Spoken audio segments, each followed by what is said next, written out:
There's a vibe at Pocket Gamer, very positive, which is excellent for 2025, a great way to start. But we've been always hearing so much also about MENA, and now I can have a sit down, have a proper chat with Nour, who I consider to be the great connector of MENA Maysalward, which is the name of the company, which says it all. I didn't realize it, but it's about lion and strength, and seems to fit 2025. Thank you. For the past 22 years, we have been carrying the pride of the lion from the region. Happy to be here in Pocket Gamer, starting the year with this positive energy you talked about. It's great. It's great to be starting on the positive side of the industry, hopefully. I'm hearing that. I'm hearing more people tell me. I just did an interview with someone. He went from 1 million to 10 million. I mean, it can be done. It's not simple. We didn't say it was simple, but nothing in life is simple. And we're also talking more about MENA because you and I, we've been chatting now for 2 or 3 years when I did some MENA reports for Pocket Gamer as well about the region.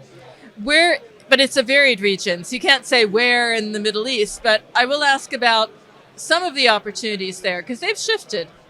It shifted, it changed recently thanks to the quick changes that investment that is happening in our industry, especially from the Saudi side. So Saudi Arabia, a big player today in a global scale in gaming, from the acquisition of Scopely up to the esport investment, and in the entertainment side, also that something a very strong driver to our industry.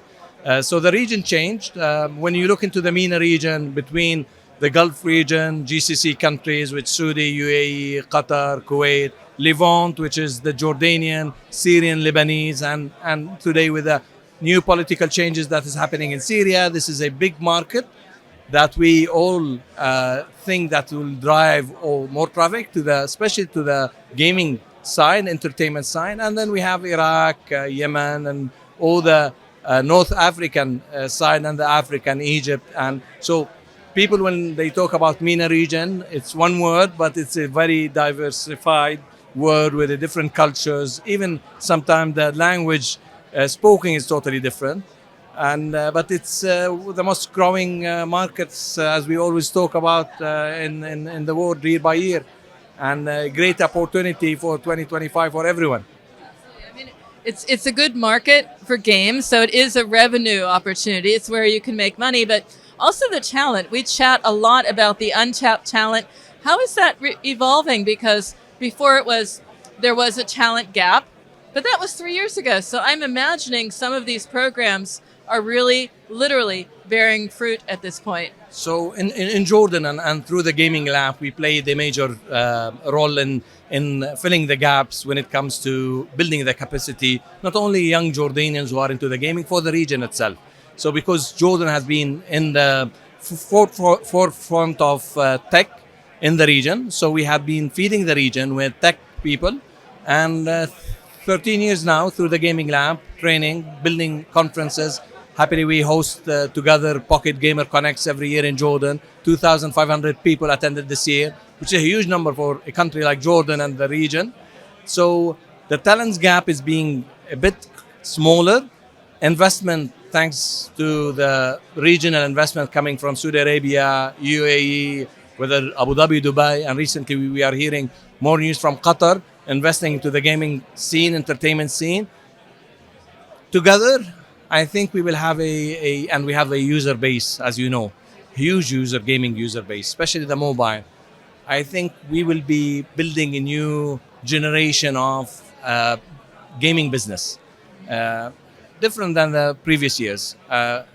Why I'm saying different? Because today is the time you expand to the region. You expand. This is what we are trying to promote. You expand, building your hub in Jordan, having resources a few meters away from big markets like Saudi Arabia and investment, huge investment. Iraq, which is a big mobile market. We can see big names like Fortnite and big PC games that are selling more in Iraq than any place in the world. And I think this is the opportunity of using the growing user base in the region and talent base that we have. And also another thing that I find interesting about the region is there is a game possibility, I'll say an untapped possibility for gaming in Telegram. And I'm hoping maybe that this year will be something, because now this infrastructure is there, there is a way to share, sell games on Telegram. Very, and yes, if we go to gaming, it's all about culture. And the Middle Eastern culture or the Mediterranean culture, which Middle East is part of this culture, we like to interact. The social life is very important. So when Snapchat or social platforms came on, the Middle East we were one of the top user of Snapchat or Facebook or Instagram or Twitter, even Twitter. So why? Because we love to interact. We love the social interaction. Today, the Telegram phase, the TikTok phase, people love to be there, showcasing or showing their life, showing their interaction. And when you have a platform like Telegram having a gaming component, and gaming is big, you will see more users, shifting there, churning to that platform. And I think, this is a great. Maybe it's, we always said maybe it's not relevant for a European market to talk about Snapchat or Telegram or whatever, but it's very relevant to the MENA region. Great opportunity, still in early stages. Politics play a role, to be honest. The platforms we all know today is all connected by politics. So we are waiting, but I saw here in the early this morning, few game developers presented their games to us, building just games on Telegram for the MENA region. So, and they are based here in the UK. So it's it's a new phase. Is it solid? I think whoever will make it solid or not is the user. If the user is convinced in the region and willing to invest time and money and efforts inside a platform, they will keep it alive. And as we did with Snapchat, I think this is a reality that Snapchat stayed active because of the regional usage of Snapchat. And I mean, that's what's so exciting about it. There's nothing like a new platform. We saw that so often, even with TikTok. Early days, it was like, get in there, figure it out. It's a blue ocean right now. That's always a great place to be. Speaking of the opportunities in MENA, we talk about the opportunities for games there, but I'd like to drill down a little bit more into what are the games that do really well. I was talking to people about, casual, but it's also a lot of not just hybrid casual, a big community element as well. So what works in MENA? What genres? So first 80%, 83%, I think, mobile gamers in the region. And this is by logic, because the infrastructure was so challenging in the Middle East. We created telco operator, GSM operators to facilitate, the infrastructure side. And luckily, the Middle East, the mobile became a main driver for technology, telecommunication, and therefore for gaming. So mobile, casual is number one. We like cultural games, board games, puzzle games. That's a big driver. I think very few hybrid casual games, very few, small, new generation of users, the TikTok user, we started to see them playing those games. And but we like card games, we like board games, puzzle games, domino games, all the classical games. And then you have this niche of players who play, the top fighting games or strategy games or RPGs, etc. But I think more than 70% casual gamers. The female power is strong in the MENA region. The female players are very strong these days, even in the video gaming, not only the mobile. But in the mobile, especially in Saudi Arabia, we see huge number of female players coming on board, and developers, because it's two things linked together. If you have increasing number of game developers female, definitely you have more increasing number of female players, because exactly. So in Saudis, we see a lot of indies are female indie developers, and we see a rising number of female gamers, mobile gamers. So that's a great opportunity. talking about marketing your games in the Middle East, how expensive? It's definitely is not expensive. Is it CPIs are in a good range, and so it's an opportunity. So you can spend less money, have a huge number of 100 million of users playing your games. You have a great opportunity for revenues. So I think this is the time where you need to. It is coming.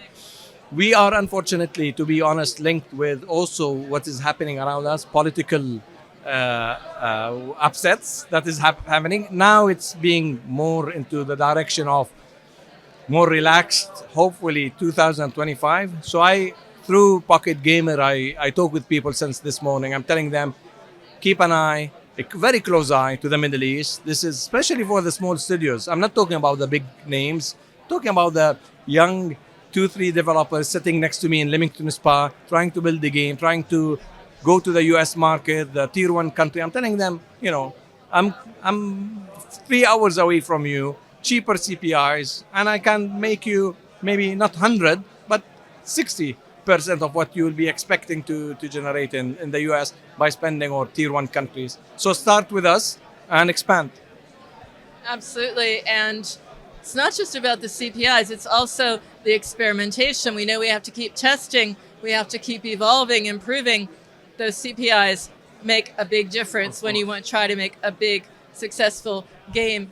And I had the pleasure of also working and consulting with some companies in the Middle East, and we were all chatting about, when will we see the game from a MENA company hitting the market and having impact.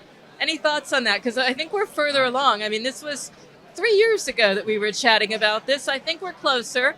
Where's our big name success? I think we were very close. The IP itself, the definition of IP in the region, is all affected by the investors who invested in the startup companies that created games. And we know IPs takes time to basically show their potential.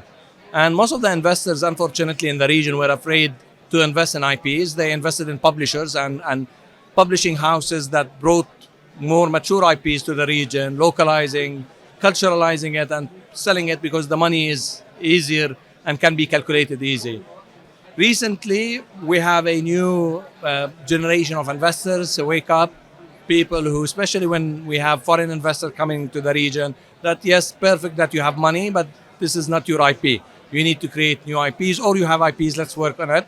We have today few gaming studios working heavily on their technology, IPs, and I think in the coming few years, especially with people always some positive and negative feedback about the investment that happened in Scooply, for example, or the positive side. People started to realize how important an IP to acquire an IP, this big number of. So people started to say, I might be the next IP to be acquired, so I can work on my IP. So this refreshed a bit the importance of IP. And I agree, without an IP, your industry is very weak. And this is what have been telling myself 22 years, building my own IP, telling everyone, the IP is everything. And IP means a game, user base, technology, and it's not about only a drawing or a gameplay. It's all about the component of things, a know-how that unfortunately we did not have this education in the region. Hopefully soon we will see something coming soon. Well, Nour, with you there. Thank you. I have to say, with you there and all the years I've known you, absolutely, and very much the spirit of the lion. You have thought of your name very, very carefully, very well. Great fit and a great future to you, Nour. Keep doing what you're doing. Thank you. This show is all about how to do your job better, how to make an amazing game, how to market it, and you have a say. So if you have a story or know someone we need to shine a light on, then we would love to hear from you. We want to hear from you. We want to reflect the reality of the mobile games market in all its wonderful complexity and strangeness. So if you have any suggestions for us, if you have any feedback for us, you can always get in touch. You can email us at podcast@pocketgamer.biz. You can find us on Twitter at PGBiz, and you can reach out to us through the pocketgamer.biz website. If you're interested in listening to all of our podcasts, you can find them at pocketgamer.biz/podcast, and we would love to hear your thoughts on future shows. And we've got you covered on all the major platforms, so subscribe to the audio podcast, as Brian said. Look for us on YouTube. If you want to read it, hey, you can do that too, because we have a companion post for you as well on the pocketgamer.biz website. Tune in again for the next edition of the pocketgamer.biz podcast, and we look forward to speaking to you in the near future. Until then, I'm Brian Baglow. I'm Peggy Anne Salz, and that's a wrap until next week.